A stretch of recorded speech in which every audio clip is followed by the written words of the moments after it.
11 बजे, कभी 10 बजे, कभी शाम के 5 बजे, अलग अलग मुहूर्त के हिसाब से आप सभी के सामने अपने ही मन मानी के हिसाब से आते हैं और कभी किसी और को भेज दिया करते हैं। कभी ना आने के लिए माफी और बार बार आने के लिए फिर से माफी, लेकिन ये हमारा साथ जो है जारी रहेगा यूट्यूब पे, जूम के जरिए, टीडीसी की तरफ से, इंडियन डिजाइन लीग की तरफ से। अमृतांश तिवारी का नमस्कार आप स्वीकार करें। और आज के सेशंस को डायरेक्ट आगे बढ़ाने से पहले I would like to tell you guys something about Indian Design League, our online portal for all creative individuals out there, fashion designer, interior designer, stylist, and the one who wants to be their own boss, open a brand or something. Great initiative by Indian Design League to provide all those cultural proofs there कि आप वहां पे online भी कुछ कर सकते हैं। And today उसी कड़ी में एक नई शुरुआत हमारी फिर से होगी। And we have mister Atib along with us, जो कोसों दूर से हमारे साथ जुड़े हुए हैं, मुस्कुराता चेहरा। मैं भी 15 मिनट पहले मिला हूं, लेकिन अभी भी अच्छा लग रहा है क्योंकि as he mentioned the last line, not nervous at all, so that helps me a lot. Mr. Ateev, जो मुझे आपके बारे में पता चला, it has been a wonderful short introduction कि you have been completely dedicated to understand and establish a circular practice in textile consumption. ज्यादा sustainability हो गया, recycling हो गया, इसके ऊपर रहा है आपका अभी तक का सफर। You graduated from London College of Fashion and आपने मेरे लैंग्वेज में और आपके लैंग्वेज में री, ये जो ब्रांड है जिसकी हमने प्रोनाउंसिएशन थोड़े पहले सीखी है, उसके भी आप को-फाउंडर रहे हैं, जो कि एक आपके वर्ड्स में जो आपने बताया कि it's a brand of conscious clothing, जो लिखा हुआ है यहाँ पे। Okay, so we are excited to have you on the board. We are excited कि हमारे काफी पब्लिक हमारे साथ ऑनलाइन जुड़ने वाली है, इनफैक्ट जुड़ भी चुकी है, and they are excited to see you, they are excited to hear from you and learn from you whatever you have for this short duration. Over to you mister Ateev. You are mute, sir.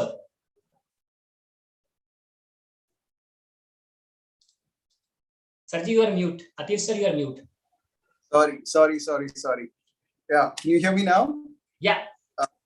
Thank you, Amita, and thank you so much. It's a really sweet introduction, and I'm really happy to be here to do this.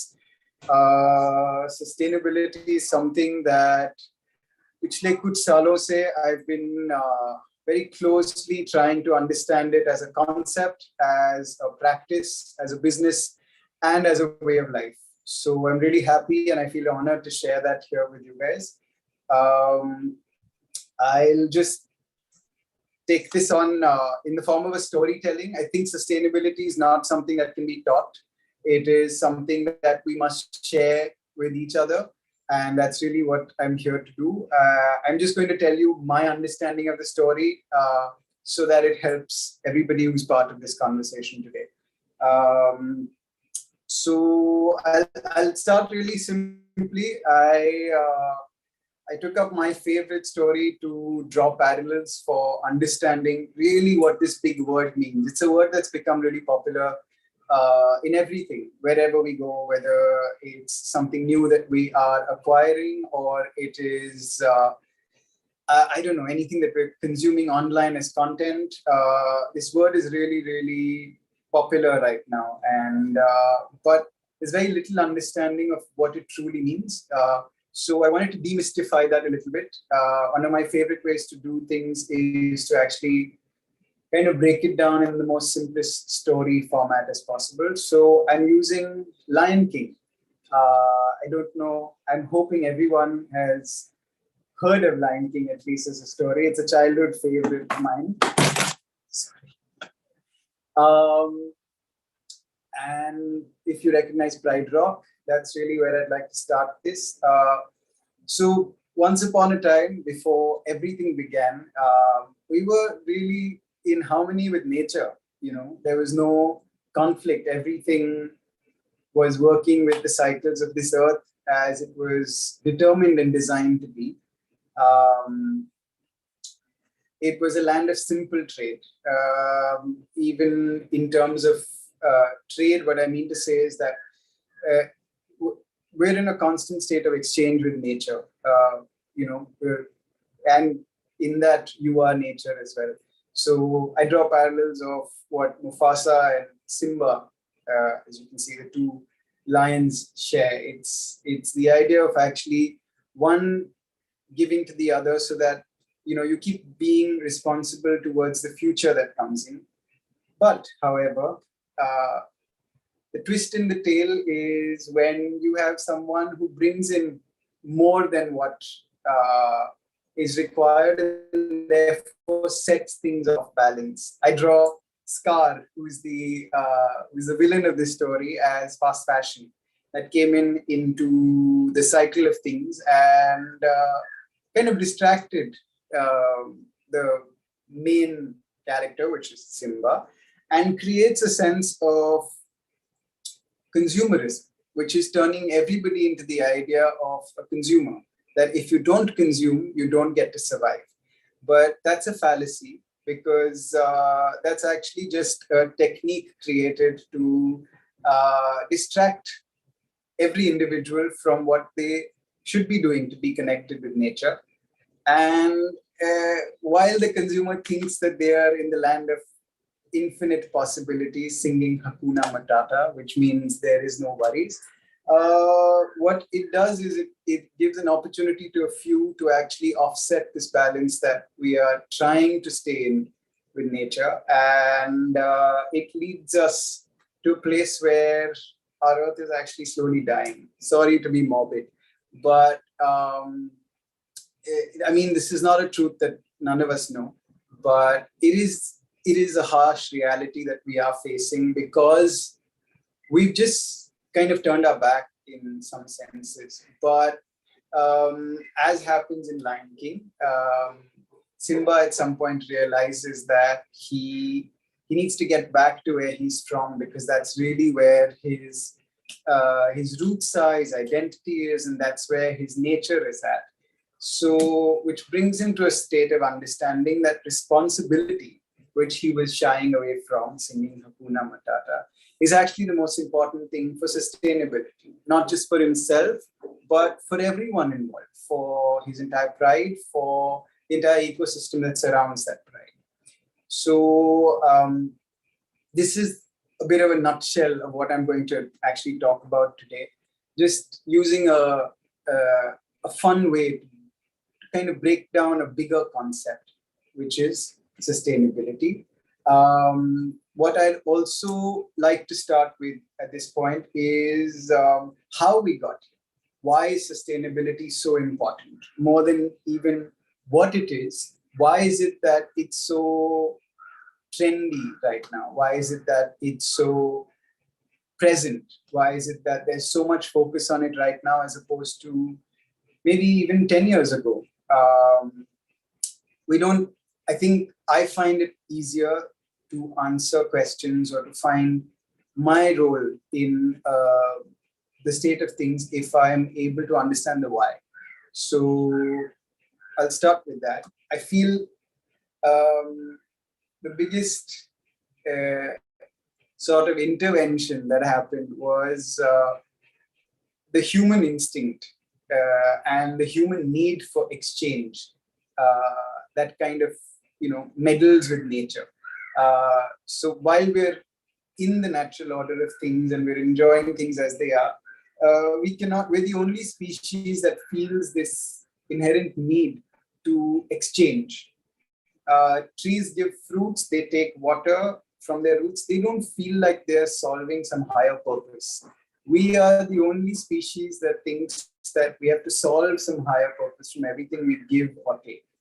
And that exchange is what led us to become enterprising, where we felt that we needed to validate this exchange over everything, in fact, and which gave rise to a movement called industrialization, which actually took all human effort and started expediting it. How can, if I do this much with my own human hands, how can I multiply that many times with the intervention of a machine? And at some point, it's great because it fascinates your curiosity. But on some level, it's dangerous because why do you want to do away with human skill? The answer to that was brought about because of three very important factors. It allowed us to not only replace human effort, which meant that, aapko kam kaam karna padega for larger output. but it also gave us a sense of confidence as a species, a confidence over nature. We felt like we could trump uncertainty by actually creating from a place of control, that I control this factory, I put it together in a factory format, and therefore I'm able to assert control over resources. So I plow this soil, so I'm in charge, and I control it. I spin this cotton, so I'm in charge. I control it. And why we allowed that to happen was also because we were eager for a shift of power. We were running as kingdoms, and it was important to shift that power into a more democratized manner, and governments wanted that as well. They were eager to not have this monarchy of sorts leading the way for the future, and it gave everybody the sense of empowerment to think that because they did, they would be better. So, but it was sadly like a mistaken thing, because it also meant that only people who had capital had the power. So it's not just every factory worker who felt empowerment, even though they contributed to the industrialization. They actually were under the control of the person who held control to the factory. And lo and behold, we have the idea of capitalism. I know a lot of you have heard this term, and a lot of you hate the term as well. But it is a principle and a concept that governs a lot of our current commerce and business. The idea of capital basically is money that creates more money from money. And capitalism is a system that allows you to do that by hiring many people to create that kind of effort, and therefore gaining revenue from the effort of, or the human effort. And I mean, when I break it down like this, I feel like, is that the contract we've already signed and we're totally okay with it? But it's been on for so long. Like Industrial Revolution happened in around 1760. It's been on for that many centuries that it feels okay. It feels okay for us to actually be governed by this format of working, where a singular person and their gains is, or a singular entity, not even person, an entity and their gains is enough to propel an entire society to keep working in a certain direction. And the reason that that stays ongoing or continuous is because of the idea of, consumerism. If you consume, the entity is fed. So as long as you buy, I can make. And I will make in hundreds and thousands and millions and convince you that you need to buy. With population growing and with agricultural revolution, where we had more than enough for everyone to eat and survive, and because now we had time on our hands because we were in factory systems, business or trade people took it upon themselves to convince societies that they needed to buy more. And they used very interesting marketing ideas to be able to convince you that you needed new things. It was not only the culture of new, but also that your happiness depended on what you consume. Many of us actually, I mean, we don't even realize, but that's the way we operate today. It's your birthday, you feel like you deserve a new, outfit. It is, I don't know, some important event in your life, and you feel like you ought to be dressed up in a certain manner because time dictates so and demands so. We feel like our worth is dependent on what we consume. It's been made okay to our minds by making us feel like this is the democratization of desire. What does that mean? That means that you, me, everyone can desire the same thing. It doesn't sit in the hands of a few. And therefore, if you think there is a certain kind of outfit that you must put on because you've seen a certain celebrity wear it, don't worry, we've got it for you in a budget that you can afford. But you must buy it because your happiness depends on it. Because you must look like anybody you want to look like. In that, what is the funny part is that the anybody you want to look like is anything but yourself. So that's really what consumerism is even based on. Why we need to rush to a fast fashion store to cash in on their sales, or to be the first one to bag a trend, or to post about it. These are all aspects around consumerism that are so well ingrained into our working today that they're second nature to us. We don't even question them. But it is exactly this that is causing the dissonance. It's causing the almost that we're looking at everything as resource. So you start to value yourself only by the monetary value of things in society, by the measure of, and it's very cleverly masked as brand. But that's really the format in which we're operating, businesses are operating today. And it's something that began way before any of us came to being. What consumerism has also given rise to and has opened the gates for is the age of individualism, or the idea of individuality, where, till how long am I going to sell all of you the same toothpaste or the same t-shirt? At some point, somebody's going to get up and say, but I want to wear a different color. So over the last century or so, we have given more and more room to individuality to thrive, where initially it starts off by making space for the artists and the free thinkers to actually have a say. But it moves into a space where we're calling it the freedom, the individual freedom that everyone should have. But what we're also doing is we're pitting one person against the other. It's a survival of the fittest that it's actually done, where it's okay. If you want to wear a pink t-shirt, you must be able to wear it. Come to our store, we'll make it for you. You can have it. And you want to wear a blue t-shirt, you must be able to wear it. What it's done is that it's pitted the blue against the pink. And we feel, and with the digitization of things, we feel like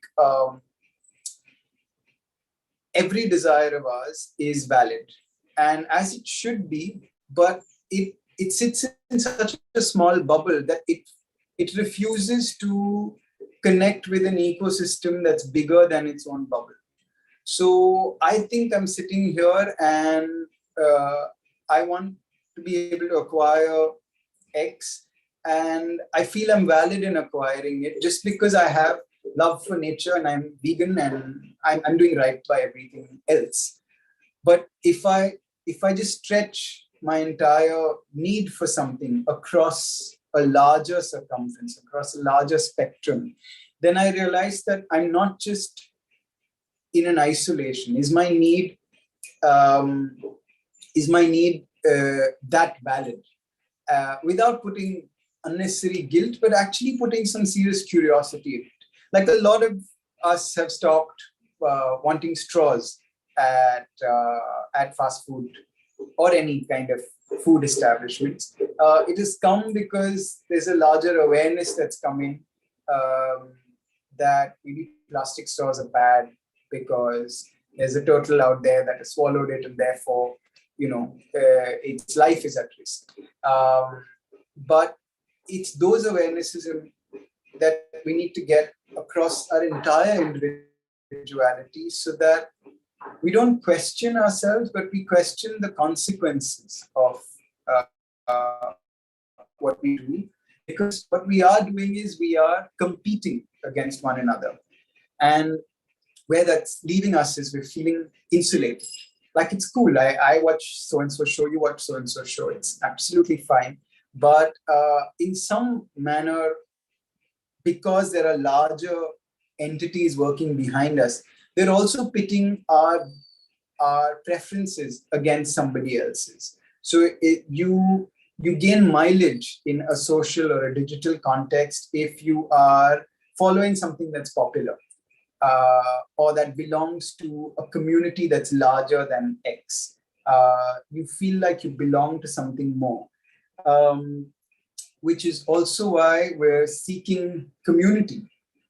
You feel so insulated in your choices sometimes that you want to reach out and find other people that are feeling exactly this, or feel this way about this, or follow so-and-so formats of trend or style. And you want to relate to them and they want to relate to you, because maybe we're not relating to everyone at home, or we're not relating to our peer group. So while there is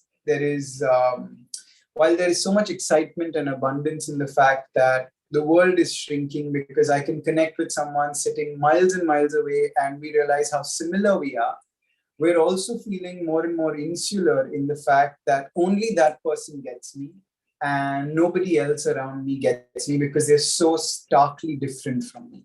And that kind of divide is what is the scary bit. And that's what's creating that divide between us and the natural order of things as well.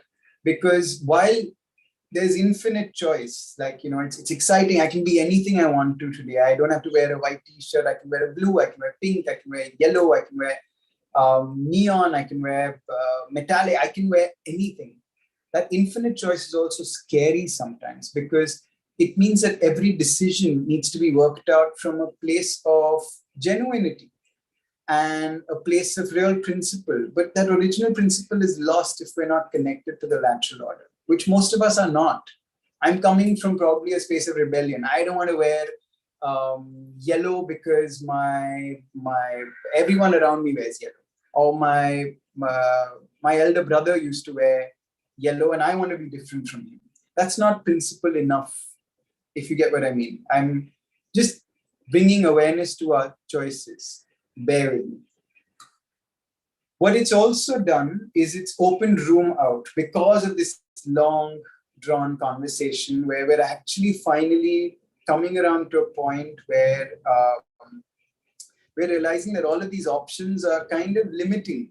I'm trying everything, but it still leaves me slightly sort of dissatisfied at the end of the day. Like, yes, I bought that jacket that I really wanted to, but in some format or the other, I'm looking for a more holistic happiness. And that I think a lot of us discovered during the pandemic, because we were really put to the test. We were really put to kind of understanding where we belong, besides our physical sort of surroundings, where we belong as a species. And a lot of us took to nature to understand our own validity. A lot of us became plant parents, because you had the time, you were living at home, and you felt like, I can connect with this, I can do this. And I think it's brought in a sense of real satisfaction to most people to actually care for plants. It's not just a fad or a trend. It's actually, I see it as a lot of us finding our way back to the source, to the core, to the natural order, and actually kind of understanding that our self comes not just from the few possessions that we kind of surround ourselves with, but it's actually the environment. The self is not different from the environment. And it brings a larger question into our realms, is who are we doing this for? And in that we start questioning the bigger aspect, which is future. And I'd like to think that your generation, and talking to all the young people here, which is the Gen Z, has actually led that change, because you're a generation that has come in and is asking this question, because you're a generation that is actually witnessing what's happening. This entire story that I've sort of in a very quick manner told you about, the length of human existence of sorts, is now sitting on the shoulders of every individual who is a Gen Z, and is actually questioning, okay, so where from here? And because that generation is asking that question, it's making the rest of the world actually sit up and take notice of, okay, what are we doing and who are we doing this for? And that gives rise to a lot of very important questions. Gen Z is a generation that is actually facing existential anxiety, because they're a generation that, you are a generation that are faced with a future that you don't know how long you have to take for granted. Does this planet actually have the ability to be able to sustain my life till I'm around in my future? Are the seas going to rise so high that I will not have a home tomorrow? Am I consuming something that will probably not biodegrade within my lifespan, and therefore that is a problem, because I am sitting with non-biodegraded waste from generations before me? And that kind of awareness has created not only an anxiety, but also a responsibility. I hope you all recognize the individual in this picture here. That's Greta Thunberg, somebody who's become an icon for sustainability and change as it is right now. She holds that sign, which is something that she's made so popular across the world, which is she actually, like, she stopped going to school for climate change. Basically, she said that I don't need this education that's not going to help me for a life that I won't get to live if the climate change doesn't happen. And I mean, it's small things like that, small individuals standing up and actually owning that space, that have got all of us asking this larger question that, okay, what do I have to do to be part of a sustainable movement for our future? And the answer is really simple. Every job needs to be a sustainability job. Every action needs to be a climate action, where nothing you do is it's not separate from anything else. If you are consuming something, you are contributing to the future of this planet. And when you do it with that sort of consciousness, initially can feel a bit heavy, like, come on, it's just one t-shirt. But if you actually make it something that you really, really genuinely internalize, it becomes a lot more than just a purchase you're making. It becomes part of your principle, part of your identity. And then it doesn't feel so daunting. It doesn't feel like so much of anxiety or pressure. And this brings me to what we're really, really trying to talk about here, which is the idea of sustainability. This big, huge word that surrounds our lives today and the way we consume, the way we do things. So now I can sort of, now I've set the stage. I've given you context for, like, क्यों sustainability? इतनी ज़रूरत क्या है सोचने की? And we tend to do this kind of thing where we try and isolate ourselves, which is why I did this whole length and breadth of things that we've done as a race in general, so that we don't feel like, I've heard lots of people say, "Arey, we're in India, we all hum bhai behan ke kapde pehen lete hain, and we're not that bad. We're not as bad as America, so we don't have to worry about sustainability." I've heard, people across the world say, "Oh, but I'm vegan, I'm doing my bit, and therefore I'm doing enough, and I don't have to worry about sustainability. I can still buy fast fashion because I don't eat meat." it's things like that. So it's not one against the other. Everything is tied in. Everything matters, and that's why it's important for all of us to actually sit up and take notice of what it means to be sustainable. If I were to break it down in terms of industry standards, the UN has set 17 goals for all businesses and all practices for all of us as a human race, so that we may become sustainable by 2030. It sounds like a bit of a tall order, but I want to stay optimistic. And I think it's important that we actually give us this tall order, because we're sitting in a time where if we don't do that, we're looking at change to the climate, which might be irreversible. So that's actually also why sustainability is super important right now, because we need to act on it today. And these are about 17 really interesting aspects of sustainable development that the UN has outlined, that are important to everybody who's running anything today.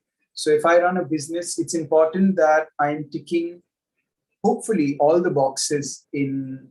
And if I am, then I'm contributing towards the sustainable development of us as a race, of us as a commerce, of us as a community.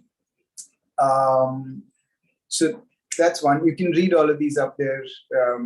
They're easily available online, but do give them a thought. They're also expanded very beautifully on the UN website. So give that a look.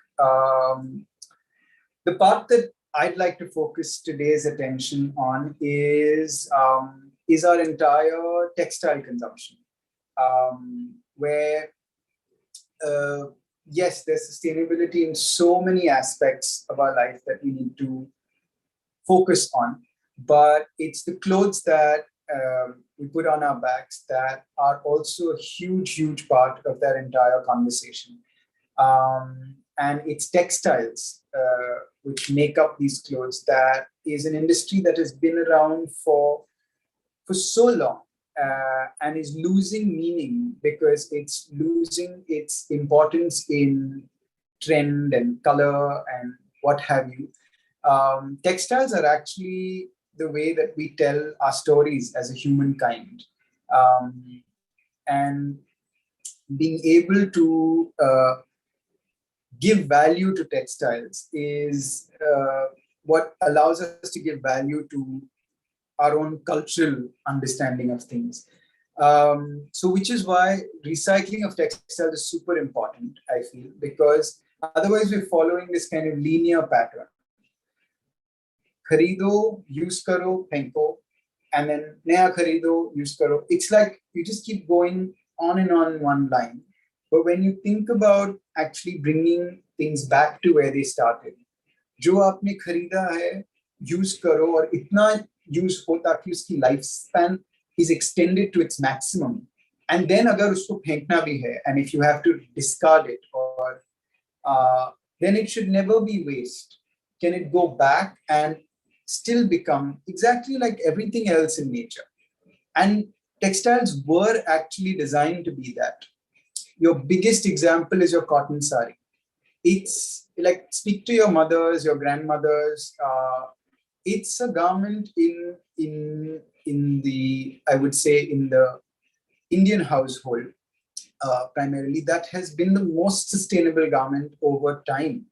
It is a garment that starts very simply as a drape on the body and is passed on, is shared and passed on, because a sari is something that is sizeless, so it can be shared by many, and it is passed on because it has value. So it is passed from one generation to another, from between friends. It's so easy to kind of just let that sari go till it reaches a point where, in fact, cotton saris after a certain wear were preserved, because then they had become soft enough that they could be used for baby clothes. So in Indian sort of traditions and culture, young born infants, like newborns, are never put into naya kapda. they're always wrapped in an older fabric that has sort of seen enough wear and has therefore softened, so has no intervention from the outside. It's completely pure, soft, and therefore protects like an infant in the most wholesome manner. So old saris were actually saved to make coverings and clothes for babies. And after that, after those uses, or if they weren't used for babies, they were used to be patched together and quilted to make a quilt. Everyone's probably seen a quilt made out of saris in their ancestral homes or something. Or if you went back into history and looked up, the idea of quilting saris together exists in every part of our country. Cotton saris primarily. And once they're done being quilts, once they've been used for, again, generations as quilts, they were probably disintegrating and have been used as rags or foot mats. And finally, when they have no more like yarn left in them, they can easily be put into the soil and they will be absorbed back in. That is like true circular. Like there's zero wastage whatsoever. At every stage that cotton fiber has gone and been used to its maximum and gone back to its source, which is the soil. That's how all of nature operates. Why aren't we doing that? Why aren't we being able to actually practice that? Because we've taken our entire textile conversation into a place where we're so focused on how to look special that we've forgotten how to feel special in our textiles. And which is why it's so important to bring value back. And I feel recycling does exactly that.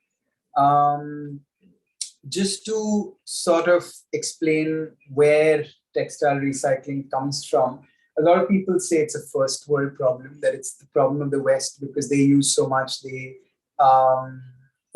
just like, I mean, you read all of these statistics on social media, etc., that an average person in America goes through XYZ number of clothes in a year and they're discarding so many, and only 1% of them are getting recycled, etc. These are all facts and figures that are available everywhere. I'm not going to harp on them because that's not new information that you need to know.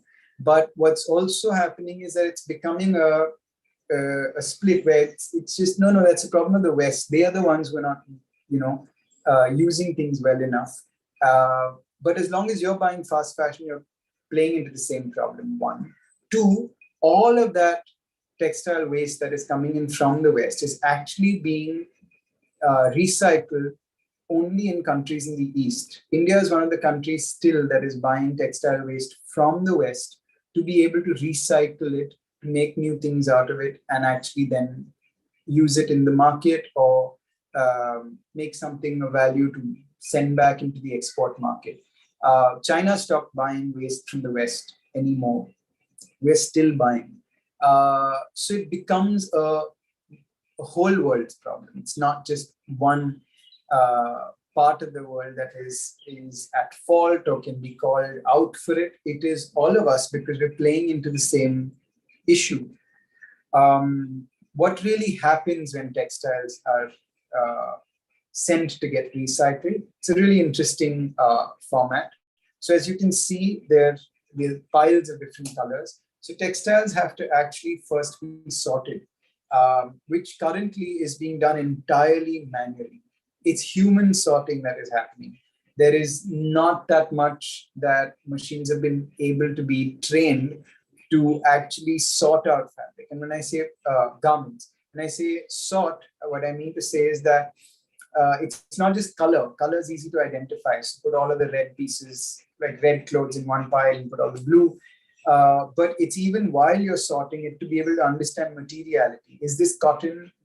Does this have the presence of maybe synthetic fibers in it, etc.? If there are zips, if there are buttons, all of those bits need to be removed.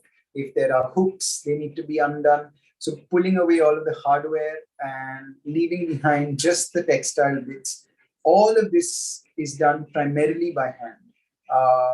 And it is an industry that is giving employment to quite a few, but it's also really, really high skilled labor, which is not given its due, because these women who are, and they're primarily women who are doing a lot of the sorting, these women are so good, they can touch and understand what's going on. They're not pouring hours over reading a care label to be able to understand.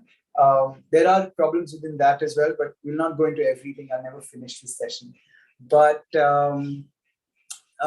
so we're looking at manual sorting that happens primarily by color, because what happens with textile recycling is that it's an entirely dry process, which means that the nature of waste produces the nature of yarn.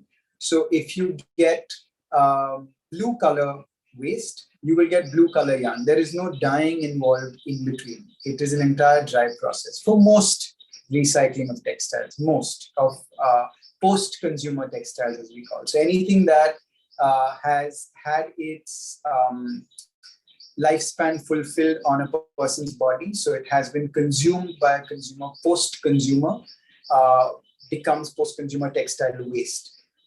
There are many grades of textile waste. There is post-industrial, where while fabric is being made, there's a lot of waste that's generated, whether it's some bits that went bad on the loom while weaving, or some defects have happened, or got ripped or torn, or even just fiber waste or yarn waste while textiles were being made. All of that is called post-industrial waste. Then we have pre-consumer waste, which is when things are at a factory stage, where when, let's say, a big fast fashion brand orders a certain sweatshirt in 1 million quantity. And there are factories in India that are actually producing to that extent, where you produce that many numbers of a single piece. So imagine the mountain of waste that will come out while you're cutting those pieces. So even though it's a simple t-shirt, when you cut the shape of the neck, a little semicircle comes off. Or when you cut this side of an armhole, a little sliver comes off. All of those bits, imagine for 1 million pieces, if they amount up, that's a couple of tons of waste that comes out. All of that is pre-consumer waste. So that is also taken and recycled. So it doesn't require this much of effort, where there's no sorting required to be done on the basis of fabric quality, etc., because most of it comes in batches if it's organized. If it's not, then even that requires a lot of sorting.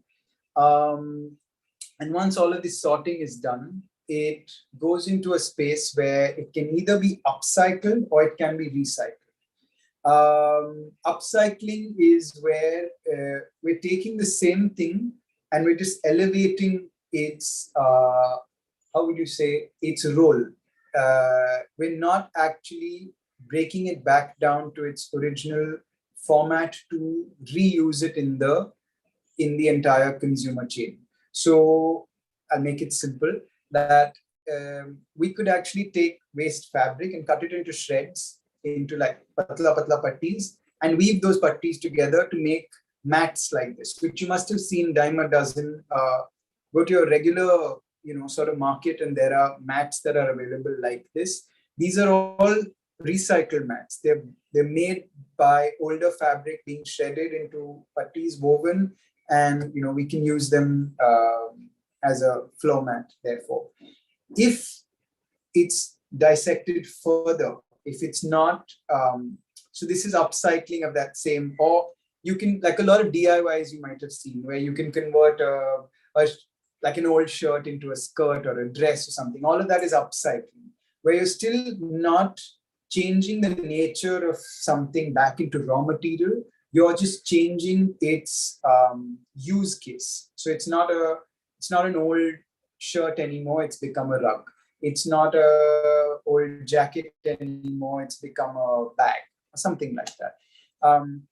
Recycling is when you create intervention to be able to break things down into raw materiality. So, so the other stage after sorting is that it can, all of the cotton waste is then shredded back into fiber stage.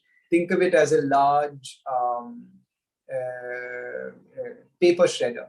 If you've ever seen paper shredding of documents. So think of it as actually shredding fabric completely into a cotton ball. It's different from the cotton that comes out from the fields, but it's still at a raw materiality stage. It's fiber. And now that fiber is mixed with other fiber to be able to spin it into new yarn or dhaga, because then it can form a raw material for a new product to be born. And that dhaga can be then woven into new fabric. So fabric can be recycled to make new fabric. Very little of it is being done right now, but it can be done and is being done. The shirt I'm wearing is made from recycled cotton textiles. So it's 100% cotton. There's a lot of other interventions also that happen where I'll get into some of that in a bit. But all of this format of work is governed by certain standards. So it's not just that you and me can sit at home and shred some bits and call it recycled and yay gung ho sell. It needs a little more intervention so that we can standardize it for industry purposes. Where by that, what I mean to say is that if you are sitting in, I don't know, some other part of this country, and I'm sitting in another part of this country, or we're sitting from different, like we're sitting apart in different countries, we're still talking similar languages in terms of materiality. What you mean by a certain color and a count of thread made by a certain format should mean the same thing to me, which is why we need standards. So when I say most thread is understood as a count. It's a lot of technicality, but bear with me. It's just it's the gauge for a thread. So so yarns, whatever that we make fabric out of. So those yarns, to be able to be certified as being pure of that standard, they need to go through certain tests and go through certain stringent requirements so that they are understood at the same level across the world. And some of these standards are like the Global Recycle Standard, GRS. So these are GRS certified yarns. If you ever read something like that, what that means is that these yarns are certified recycled yarns because they have been proven to have gone through the rigorous process that helps them be the standardized format that is required for recycled use as a raw material. Or we have the GOTS certified, which is Global Organic Textiles Standard, which means organic cotton yarn. You must have heard this term a lot, or this is an organic cotton t-shirt, etc. The next time you hear such things, do go up to these websites or to the websites of where you've heard of this product and see if they're talking about these kind of standards and if they're talking about these kind of certifications, because that's the only way to, at this point, state authenticity of any kind of product. I could sell you anything and say organic here, which is also why a lot of people don't believe it. Like I know people who have a tough time believing, yeah, I mean, bolte rahe ho organic aata hai, but what is the proof? Kahan hai proof? Like sab aata ek jaisa hi hota hai, sirf packet mein dal ke isko organic bol dete hain aur zyada paise bhi dete hain. But if you look at all of these kind of standardizations and these kind of certifications, which are only obtained when you do the work, then you know that the product is authentic. So it's important, become an aware consumer, become an aware person who's part of this industry. Go look for these these are just two that I'm pulling out. There are so many. There's fair trade certifications, which mean that people and practices within a certain organization are completely under the standard fair trade practice. There's so many others depending on what kind of materiality. Since we're talking about textile recycling, these are two that really play an important part, because textiles are genuinely a lot of times mixed with organic textiles to create, like we do that. to create the best possible product that we can within within the wholesome 100% natural spectrum. What I was talking earlier about materiality in terms of what else can be introduced. So another thing that's become really popular over the last couple of decades is the idea of recycled polyester, and it's being marketed and is it feels like a great fun thing. It's like dimag ki batti jali. Arey wow, they converted so many PET bottles into dhaga, and I'm wearing a t-shirt made out of that, dude. Like, who's more awesome than I am? And that's the way that it's being sold. And on one level, yeah, like awesome that you were able to do something creative like that or innovative like that. But another level, is it really sensible? So a lot of recycled yarn is currently being made where recycled cotton needs something else to support it. So a lot of recycled polyester is being added to it, and it's being understood as a really robust solution for the future. Where I personally differ with that is that I did that too. When I started off, my first ever foray into recycling was when I saw all of these kind of opportunities. I felt, okay, great, I am in the practice of recycling. But when I understand the larger consequences of it, I'm today at a point where I feel like I'm not sure it's a great idea to convert plastic bottles into thread. There is no need, first of all. Plastic bottles, if at all they need to be recycled, should become plastic bottles again. That's the only way that they are being circular. Otherwise, they're not being circular. Otherwise, they're just creating another linear chain where they are becoming textiles, which then have to have another question mark on isko kaise recycle kare when this reaches end of life.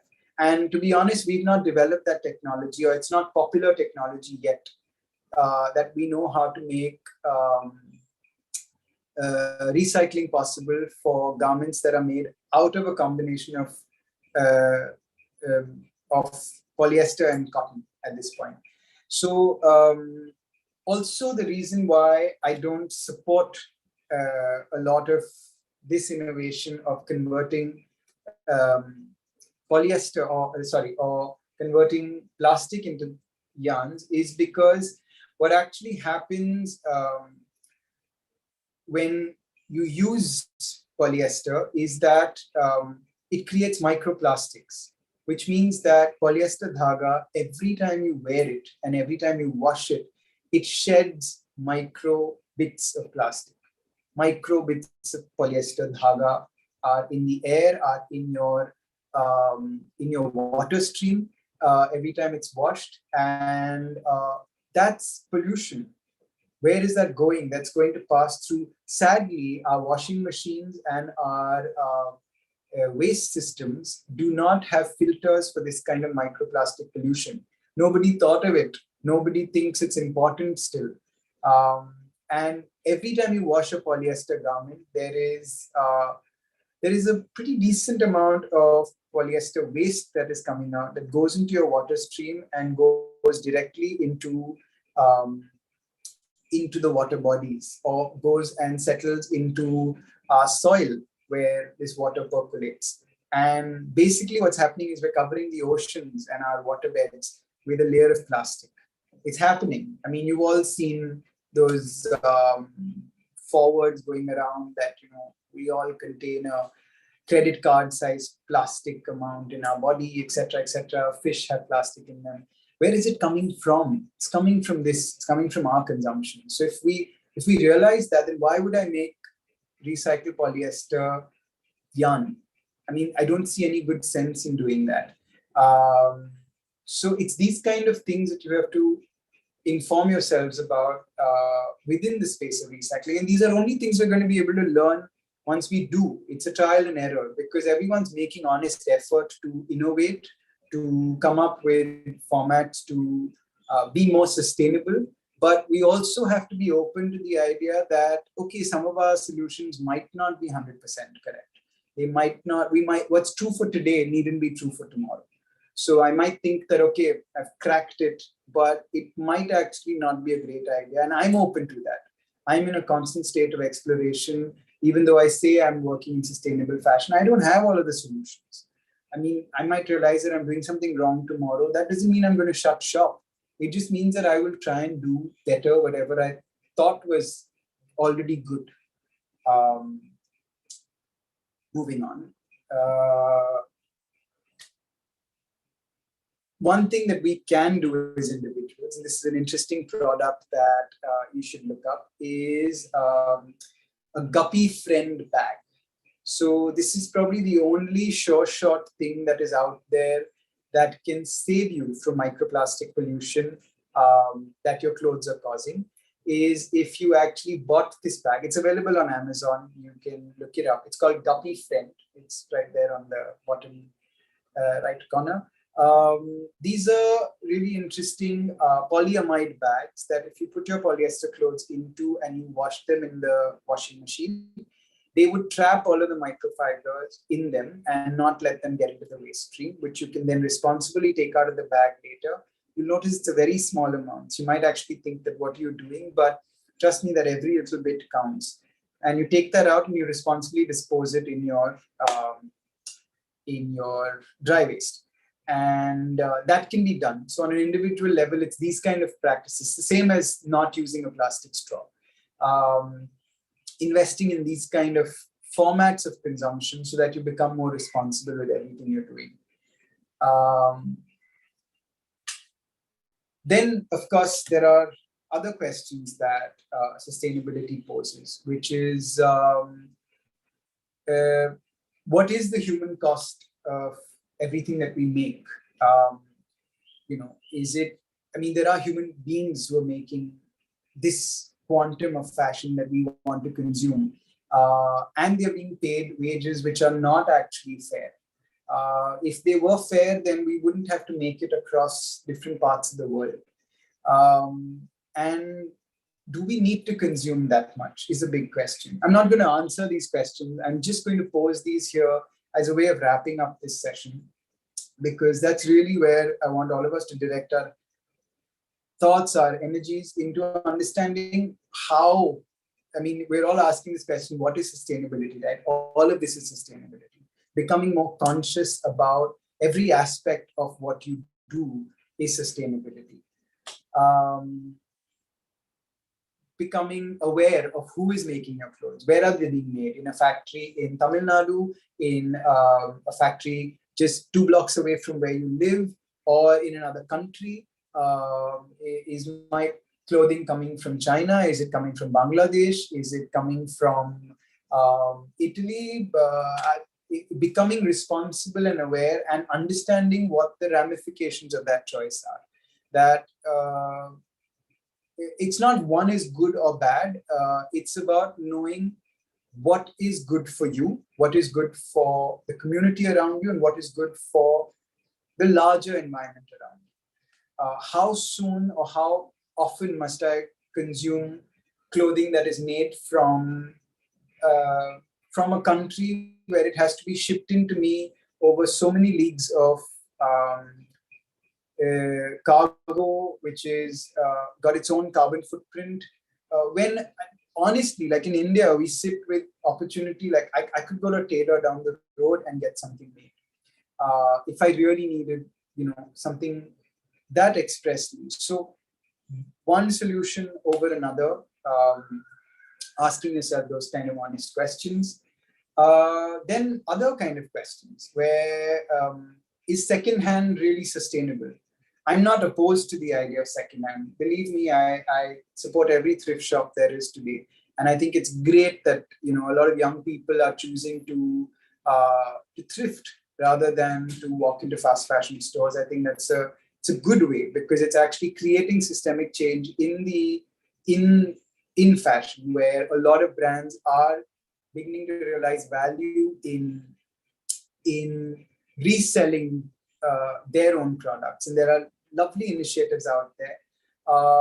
But there's also, like, everything's got a pro and a con. There's also a downside to it, where there's a lot of people who are just thinking that it's a great way to alleviate guilt. So it's still cheap. Secondhand fashion can be much cheaper than some of the more sustainable options out there. And in that sense, you feel like, okay, I mean, mere pocket mein yahi baithta hai, but I'll buy it every day because, you know, such cool stuff. And then if you're still not checking your consumption and you're just finding an alternative to consume the same amount in another manner, then it's a problem. Otherwise, I think secondhand is phenomenal. It's a great idea. It's not the only way that we're going to be able to save this planet, but it's a great way to start because we're thinking. And at last, I think we need to start getting aware. You know, it's important for us to ask these questions, and that's all that sustainability is. So if somebody asks me to explain to a 7-year-old how can you explain what does it mean to be sustainable, I won't say that it's about using organic, using recycled. No, none of those things. It's just about asking more and more, developing a curiosity for everything that you do.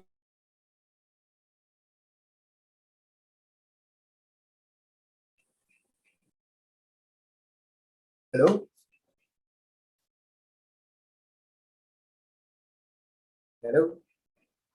Yes, Ateev. We can hear you. Yeah, okay. Great. Okay.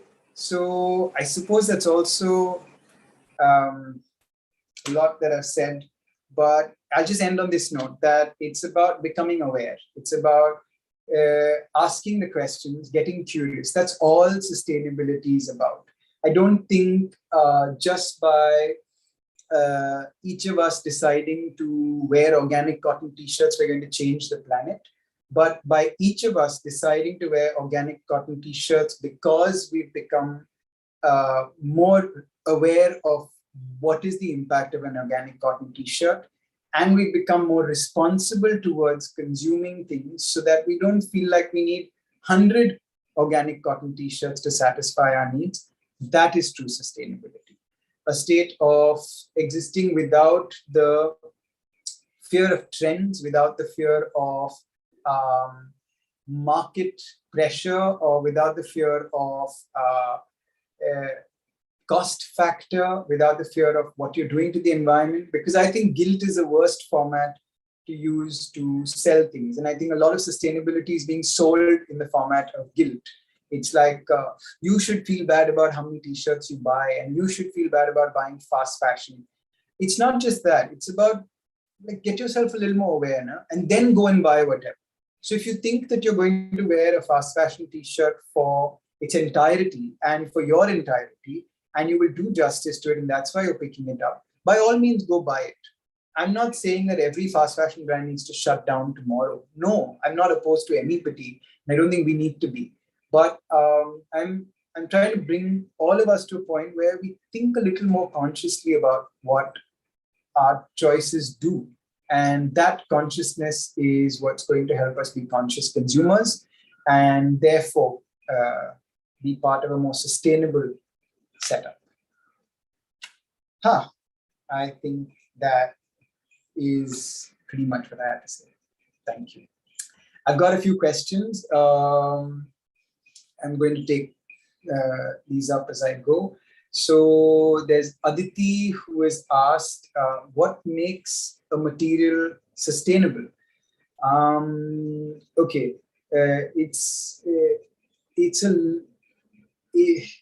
how I would ask this question is on 3 layers. One is, how does it affect the person who's using it? So the individual.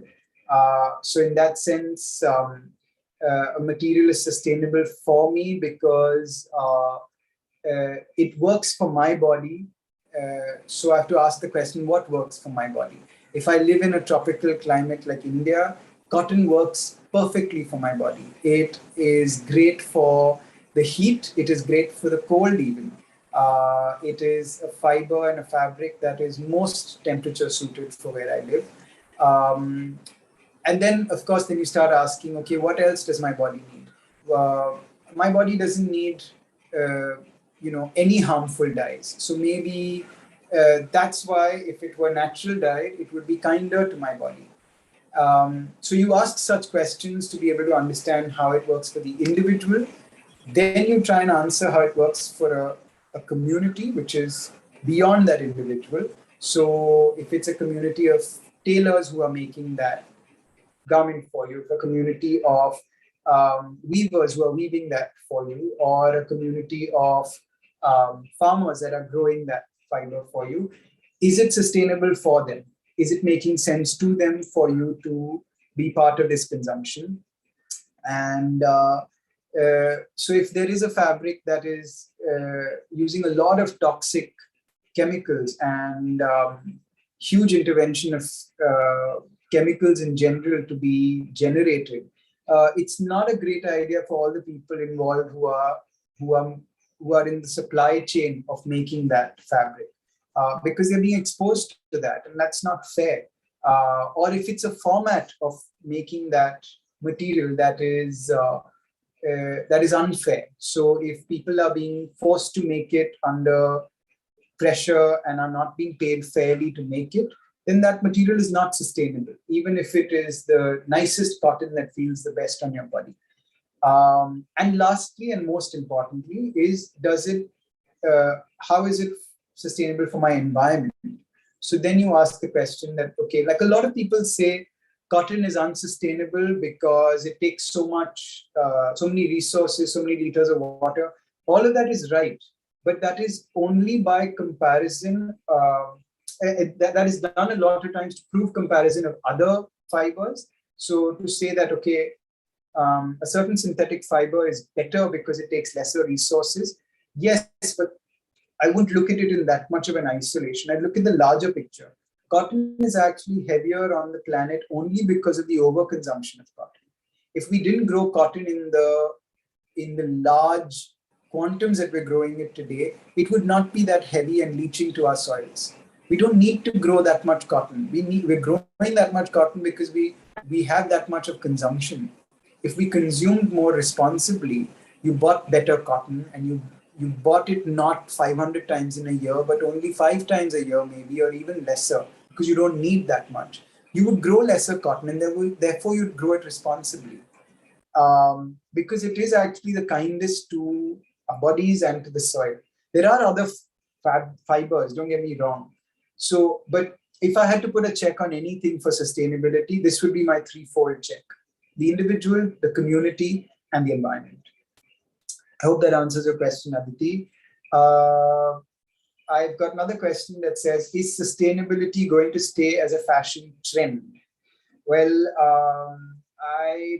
that's, in my opinion, I feel sustainability, the word may, because after a point we'll get bored of the word sustainability and we'll want to replace it with some other word, but the thought won't. As long as we are concerned about the future we're creating, as long as we are responsible towards the future we're creating, yeah, there will be the need for us to question what is sustainable and what is not. So it's trending right now because we're asking that question in multiples. People have been asking this question for a long time, believe you me. It's not something new. So it's not just a trend that came up. It's just becoming popular and gaining that mass. So I don't think it's a movement that's here to die. It's a movement that's actually going to change the way we all consume. Yeah, so that's my answer on fashion trend versus sustainability. Okay, I've been asked to share my journey. My journey, it's no different from what I've already said. I started off as, I'm trained in fashion. I learned how to make clothes and very quickly got bored of the idea and decided I wanted to make shoes. So I went and trained in that. I came back to India and started making shoes and really enjoying myself. I still absolutely love it as a craft. But I quickly realized that there were some gaping loopholes in the materiality of shoemaking, which involves leather. And because I was running such a small setup with two of my closest friends, and we were doing everything that we thought was sensible and honest. But at the same time, so it worked for us as individuals, and we were supporting a community around us, we were creating beautiful design. But because we were a very small enterprise, we were not able to, in any way or fashion, create from raw materials that were sensible to the earth. We were buying leather that was that used a lot of toxic chemicals to be tanned and treated, and that caused a lot of sort of personal dilemma. It was not okay with me, and I couldn't better that because I didn't have the investment to do so. So I gave it up. I just did. I had to. I thought it was the most responsible thing to do. And then I took a long time to understand what actually, because I felt like there's nothing new to be created. Till I came around to an idea that, okay, if I did contribute in some way, because I have the thought and I feel towards it towards creating solutions of recycling waste, I'd probably feel a little better about what I was doing. So that's how my quest into sustainability, into textile recycling, and now 5 or so years later, I feel like I just about scratched the surface, so I can share some of it with you.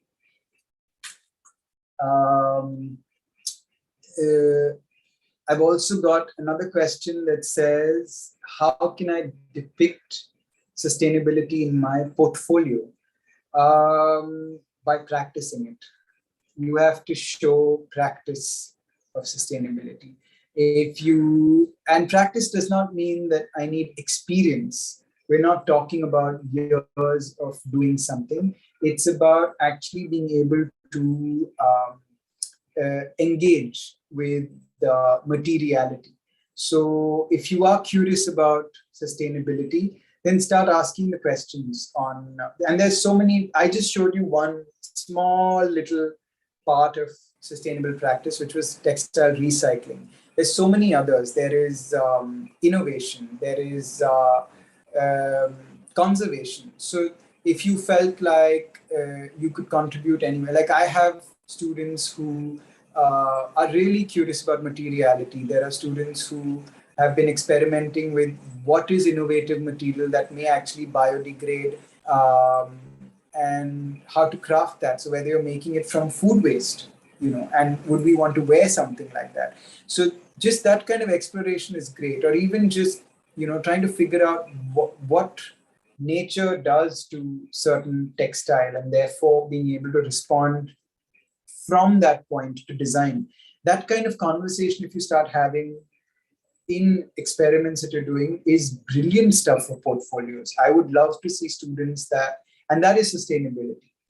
Trying to imagine like zero waste design. That's a huge, huge space for anyone who's interested in pattern cutting and in generally making new shapes. Like, can you make new shapes without any fabric wastage? Look at us as the Indian subcontinent. We're the most sustainable textile users of the world. We never cut fabric to begin with. The sari, the dhoti, the veshti, the dupatta, all of the things that we actually use on our bodies are all drapes. They're all made from fabric that comes directly off the looms. It was never cut. So it's those kind of thoughts, like put your mind into thoughts like that, and try and create experimental practices from that. And that is sustainability. I would love to see that in somebody's portfolio. Okay, I think we may just be running out of time, and I think that's all that we may have time for, if I've answered everybody's question. If there's anything else, I'm happy to address it. Otherwise, we can wrap this up. Hey Ateev, it was a great session. Thank you so much for joining us, and we loved to learn about sustainability. We got so many questions from the audience, and since we're running out of time, we'll request students to hold on to that thought. We will catch up with Ateev sir again for many more such sessions. Okay. Lovely. Great, Ateev. Thank you so much for joining us. Thank you so much for having me. Thank you. Thank you. Have a great day ahead. You too. Bye-bye. Bye. Happy Sunday.